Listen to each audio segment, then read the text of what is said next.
경제 성장률이 언제 바닥을 치고 어떻게 회복이 되느냐. 더 중요한 것은 기업 이익이 네. 어떤 식으로 바닥을 치고 회복이 되느냐. 예, 그 기울기 이제 이런 것들이 더 중요하다고 그러겠죠.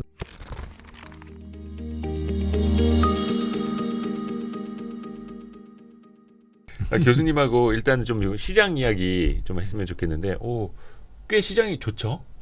이제 2,560선까지 올라와 있고 S&P가. 네. 생각보다 뭐 시장이 강합니다. 근데 네. 이제 제가 작년 가을부터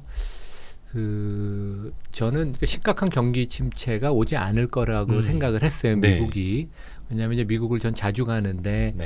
미국 경기가 상당히 좋고 시스템의 레버리지가 금융위기 때랑은 틀리게 뭐 레버리지가 그렇게 크지가 않아서 저는 경기 침체가 혹시 경기 침체가 와도 되게 마일드한 정도고 그래서 주가가 어느 정도 작년 하반기에 바닥을 다진 거 아닌가 이제 그런 생각을 했지만 그래도 금년에 미국 나스닥이나 한국 증시 특히 우리 코스닥 일부 종목들 시세를 보면 뭐 좀 과열에 가까울 정도로 근데 뭐 주식시장이라는 게 항상 똑똑하잖아요. 그 미래를 내다보고 뭐 적게는 6개월에서 12개월을 선반영하니까 삼성전자 같은 경우 작년 9월 말 10월 초에 5만 1,000원 바닥 찐 것은 확실히 바닥을 찍은 거죠, 되게. 근데 이제 여기서 어떻게 될지는 애널리스트들 추정치를 보니까 내년 지난주에 이제 잠정치 매출액하고 영업이익 나왔잖아요. 근데 그거 발표하고 나서 이제 외국 증권사랑 국내 증권사 애널리스트 추정치를 한 10몇 개를 봤는데 범위가 너무 다양해요. 그러니까 이제 아직 확신은 물론 회복이 되지만 어떠한 모습으로 회복될지 모르니까 뭐 하여간 바닥을 뒤집은 건 맞습니다. 근데 하여간 여기서부터 얼만큼 올라갈지는 좀 두고 봐야 된다. 이제 그런 생각입니다. 그렇죠. 또 이제 오를 때는 또 이제 어디까지 갈 것인가 계속 이제 고민을 하게 되는데 뭐 잠시 후에 그건 또 조금 더 짚어보겠고요. 그러면 그러니까 지난해를 계속 집어삼켰던 이슈는 인플레이션하고 금리. 그것도 이제 최근까지도 이어졌는데 글쎄요. 앞으로 어떻게 될지는 모르겠습니다만 미국의 3월 소비자 물가지수 상승률도 5.0. 그러니까 시장의 예상보다도 훨씬 더 낮게 나왔고 괜찮게 나왔죠. 이제 그럼 확실히 물가는 좀 진정되고 있고 잡히고 있다라고 봐도 될까요? 그러니까 뭐 큰 그림은 파월에 대한 비난이 많지만 물론 이제 초기 단계 인플레이션을 좀 너무 방관한 그런 그 원죄는 있지만 상당히 잘해온 것 같아요. 그래서 파웰이 과거 연준 의정하고 틀리게 시장하고 교감을 잘하려고 눈높이를 맞추려고 되게 노력을 했거든요.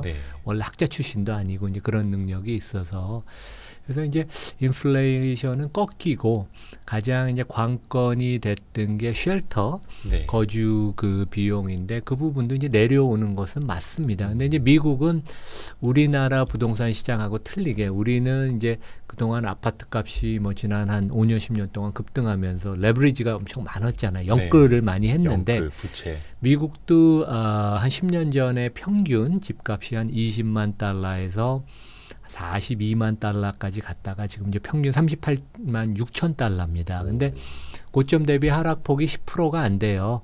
그리고 여기서 별로 안 내려갈 겁니다. 최근에 조금 오히려 약간 강보합, 호가가 올라가고 매물은 줄어드는 모습을 보이는 게 빚을 지고 부동산을 안 사서 레버리지가 없어요. 그래서 그런 면에서 보면 쉘터 인덱스도 일단은 레깅하기 때문에 내려오는 것은 맞고 좀 시차는 있지만 내려온다. 그리고 이제 집값이 안정화를 보이면 미국도 한국하고 비슷하게 가계자산 중에 제일 큰 게 집입니다.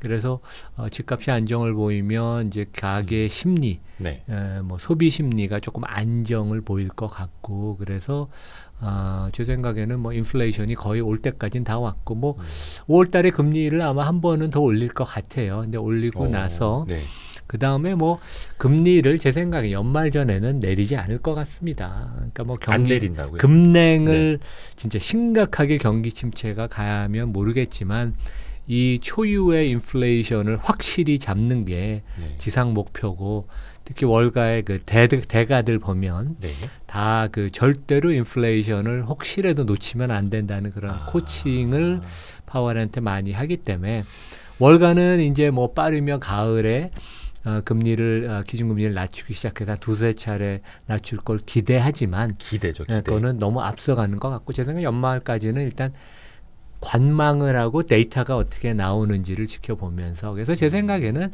금리가 실제 그 작년보다 올해 한 3, 4개월을 놓고 보면 금리가 큰 영향을 안 미쳤고 시장에 네. 그다음에 앞으로도 금리는 이제 중요 변수가 아니다.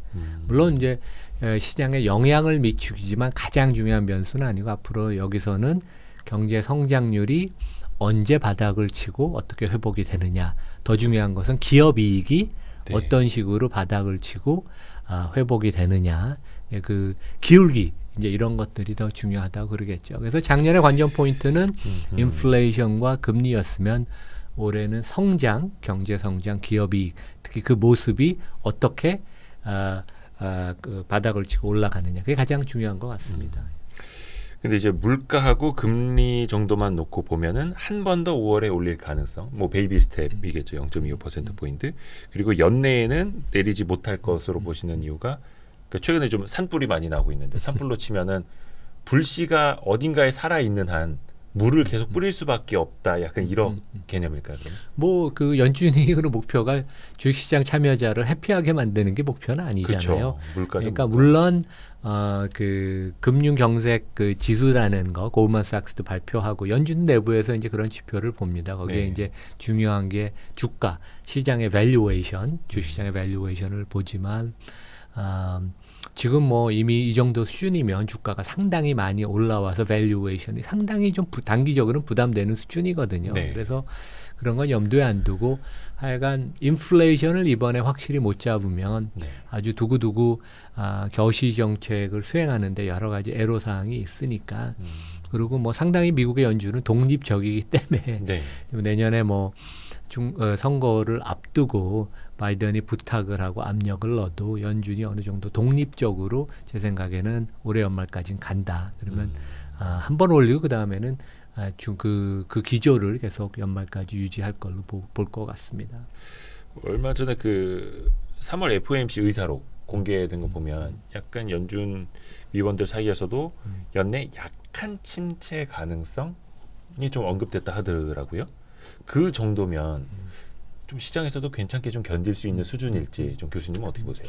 그러니까 지금 뭐 일반적으로 월가는 한 60~70%가 이제 경기 침체를 어느 정도 예상을 하고 네.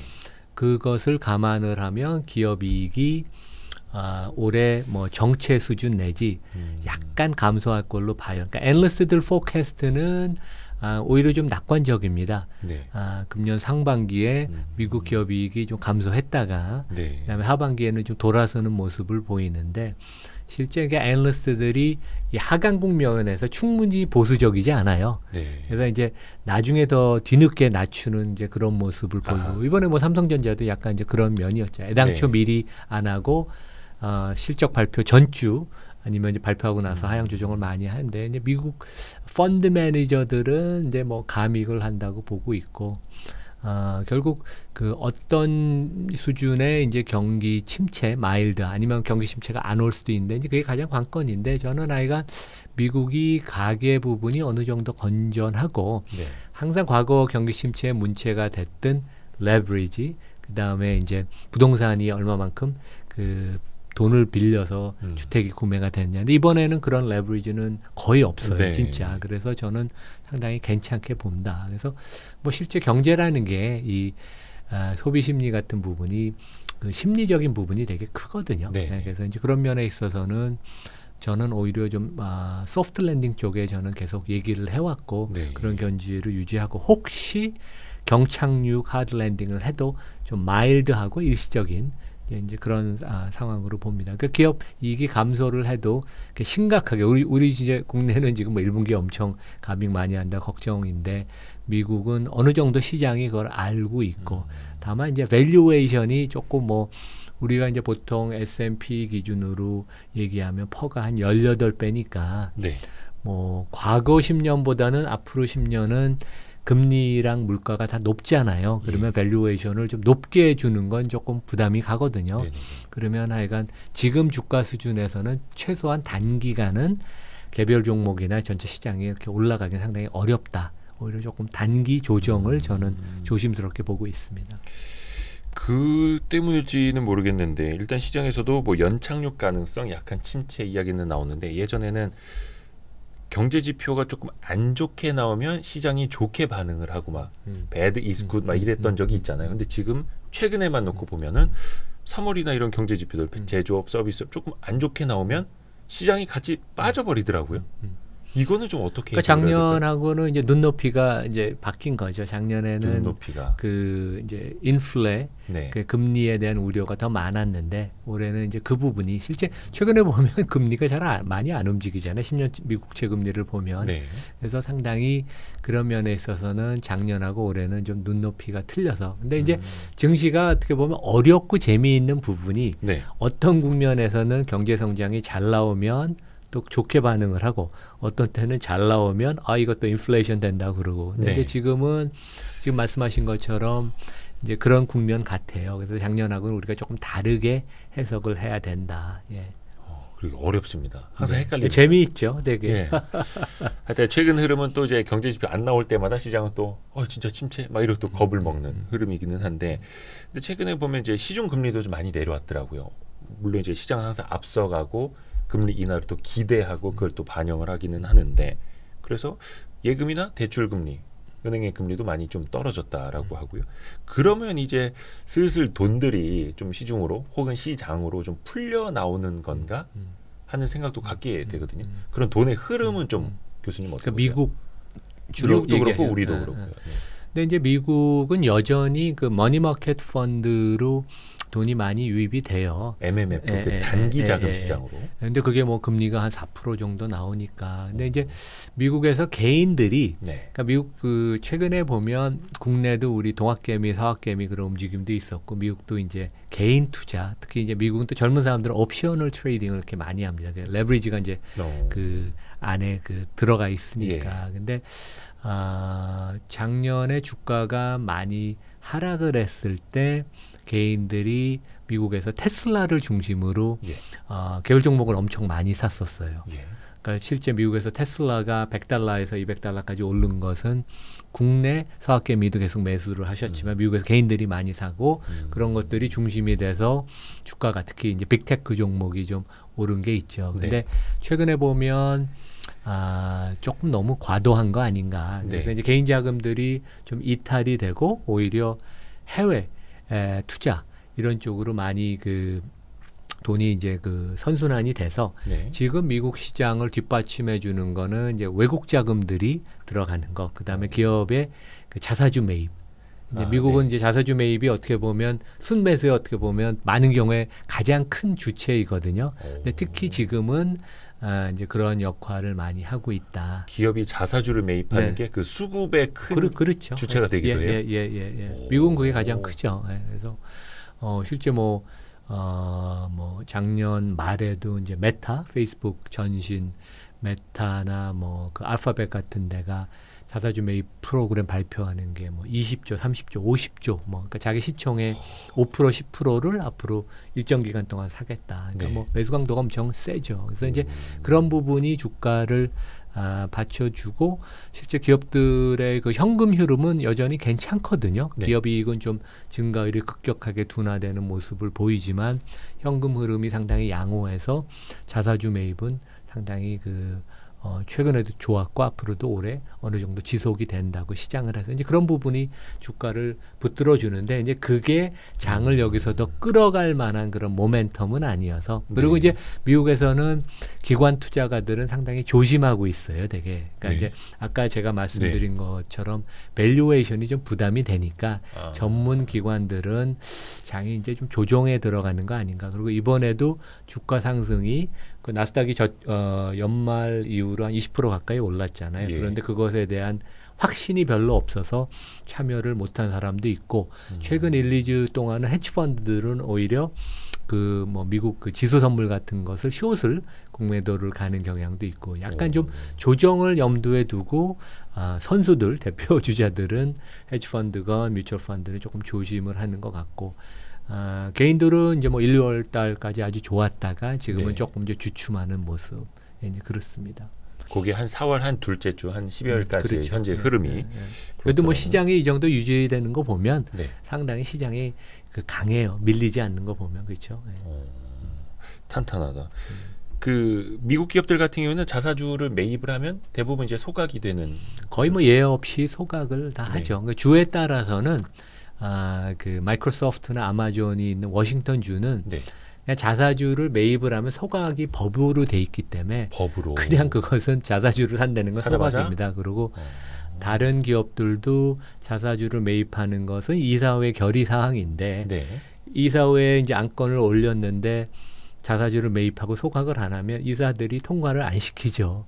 CEO를 야단을 치고 당신 뭐 하는 거냐. 네. 이것은 회사의 그 돈을 사용을 하는데 주주를 위해서 안 사용하면 이거 무슨 의도가 있냐. 그래서 오히려 CEO가 올린 안건이 통과가 안 되고 CEO를 견책을 하고 나중에 이제 추궁을 하고 그러니까 소각이 없는 자사주 매입은 미국에서는 기본적으로 있을 수가 없다. 야, 우리 입장에서 보면 상당히 부럽고 신기하기도 하고. 그러니까 우리나라는 대부분 이제 CEO가 그러잖아. 내 돈을 왜 주주들 좋으라고 자사주를 매입 소각하냐 막. 일단 뭐 주가 부양 정도 하는 차원에서 네. 이제 뭐 자사주를 산다고 이제 그러고선 네. 소각을 안 하는 경우도 상당히 많죠. 그렇죠. 그냥 자사주를 갖고 있다가 나중에 뭐 잘하면 직원들 뭐 상여로도 줄 수는 있긴 한데. 이번에 이제 아마 그 포스코 홀딩스가 네, 네. 이제 그 인센티브를 주는데 자사주 산 걸 갖고 일부 활용해서 네. CEO 근데 그런 건 상당히 좋은 아이디어인 것 같아요. 미국이 그렇게 하거든요. 네. 주식을 빅테크 회사들이나 이제 IT 회사들이 주식을 나눠줄 때 시장에서 사서 그 RSU라고 하거든요. 네. 이제 그 Restricted Stock Unit 이제 시장에서 사는 방법도 있지만 이제 자사주를 산 것을 딱 그 금액을 맞춰서 이제 직원들한테 나눠주는 경우도 있죠. 예. 그것도 이제 좋은 방향이고. 네. 아까 이제 그 돈의 흐름 좀 여쭤봤었는데 그 연장선에서 어떻게 보면 지난해까지 주식시장이 긴 조정을 받으면서 많은 투자자들이 아예 나 주식 안 할래.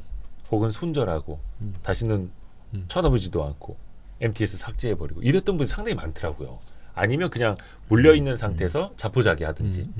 혹시나 그런 분들이 모르겠어요. 나중에 막 코스피 2,800 가고 다시 3,000 가고 하면 또 다시 그때 들어올 수도 있잖아요. 근데 지금 시점에서 보면 혹시나 교수님이 그분들한테 조언을 해주신다면 지금 증시로 돌아와도 된다.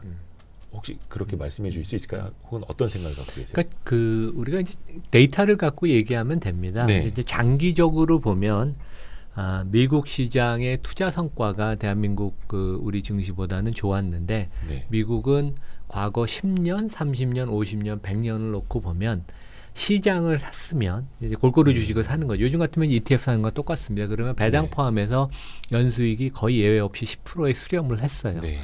그러니까 내가 뭐 어느 종목, 그러니까 워런 버핏 같이 그 압축 포트폴리오를 잘하면 60년 동안 연 20%를 내신 분도 있지만 네. 그냥 개인이 시장을 전체를 샀으면 뭐 평균 한 연 10%. 근데 이제 과거보다는 앞으로 조금 낮을 수도 있는 것 같아요. 왜냐하면 지난 10년 동안은 저금리 네. 혜택을 입어서 밸류에이션이 올라갔고 앞으로는 좀 고금리 상황이면 밸류에이션이 뻗지 못하고 좀 내려갈 수도 있고 아니면 현상 유지 정도니까 그래도 하여간 뭐 9에서 10% 매년 정도 그러니까 배당을 한 2% 받고 기업이 이익이 한 7% 정도 성장을 해서 토탈 나한테 9에서 10%를 안겨주는 그리고 기업들도 그런 식으로 경영을 합니다. 네. 항상 주주 입장에서 그러니까 미국 기업의 저 SEC에 이제 올리는 보고서를 보면 주석의 가장 중요한 경영지 평가 항목 중에 하나가 총주주 수익률이라고 네. 3년, 5년, 10년, 20년 동안 시장 아니면 나의 경쟁사와 비교한 배당과 주가 상승을 더한 그걸 연유화시키는 표들이 다 있어요. 그게 되게 기본입니다, 되게. 네. 그래서 이제 그것이 뭐 과거가 미래를 보장하지 않지만 네. 미국 기업의 역동성, 그다음에 주주 중심의 경영 이런 걸 보면 어느 정도 비슷한 패턴이 생기지 않을까. 이제 한국은 그거보다 좀 낮죠. 뭐 연 한 6, 7%. 그 중에서도 이제 삼성전자 빼면 또 숫자가 더 낮아집니다. 그렇죠. 근데 평균을 확 끌어올리니까. 그걸 우리가 항상 염두에 두고 네. 오히려 주가가 많이 빠졌을 때는 나의 그 심리적인 불안감은 있지만 그러니까 그런 얘기를 했죠. 워런 버핏이 그 시장이 너무 욕심을 많이 낼 때는 네. 나는 좀 조심을 해야 되고 시장이 불안하고 패닉해서 주식을 못 살 때는 나는 좀 용기를 내야 된다. 그러니까 이제 모든 게 눈에 보이고 확실하면 주가는 똑똑해서 선반영을 해서 주가가 올라왔죠. 삼성전자 같은 경우가 그렇죠. 네. 그러니까 우리가 작년 가을에 5만 1,000원에서 주가가 꿈틀꿈틀 올라올 때 저는 좀 의미가 있다고 생각했지만 이제 네. 최근에 시장 참여한 분들은 어떻게 그 안 좋다는데 주가가 오르지? 이제 이번에 아마 뭐 1분기건 2분기건 분기이익이 바닥을 찍는 것을 9개월에서 12개월 선 반영한 거 아니에요. 시장은 되게 네, 똑똑합니다. 그쵸. 그래서 그런 걸 염두에 두고 오히려 그리고 장기적으로 주가는 우상향을 합니다. 기업은 발전하고 기업이익은 올라가니까 그걸 염두에 두고 뭐 지금도 뭐 너무 늦은 건 아니에요. 단기적으로 주가는 좀 부담은 되지만 그래서 뭐 나눠서 매달 뭐 적립식 저축으로 펀드를 사든지 이제 그런 게 되게 좋죠. 예. 근데 미국은 그러한 그 투자 습관이 이제 그 체득화돼서 뭐 젊은이들이 많이 그렇게 합니다. 부모들이 할아버지 할머니들이 이렇게 얘기를 해주거든요. 되게 그러니까 장기적으로 보고요. 총주주 수익률이라는 뭐 배당이라든지 주가 상승률 이런 것들을 보고 어떻게 보면 이제 평균적인 수익률을 기대하고 들어온다면 그게 언제여도 사실은 상관은 없다라는. 물론 이제 좀 싸게 사면 좋죠. 그러니까 삼성전자도 6만 원 밑에 샀으면 매입 단가가 낮으니까 수익률이 좋지만 뭐 지금 6만 6천 원은 단기적으로 조금 부담은 된다고 생각해요. 그래도 뭐 이제 업사이클이 어떻게 전개되느냐의 문제지 이제 올라가는 것은 맞으니까 그럼 뭐 주가가 좀 조정을 받으면 좀씩 사는 것도 괜찮죠. 그래서 뭐 자기가 개인이 종목을 고르고 투자 공부하고 이런 거가 재밌으면 개별 종목을 고르는 거고 내가 그럴 시간적인 여유나 관심이 없으면 시장 전체 사는 펀드나 ETF를 사면 되죠. 그렇죠. 그러니까 뭐 맞습니다.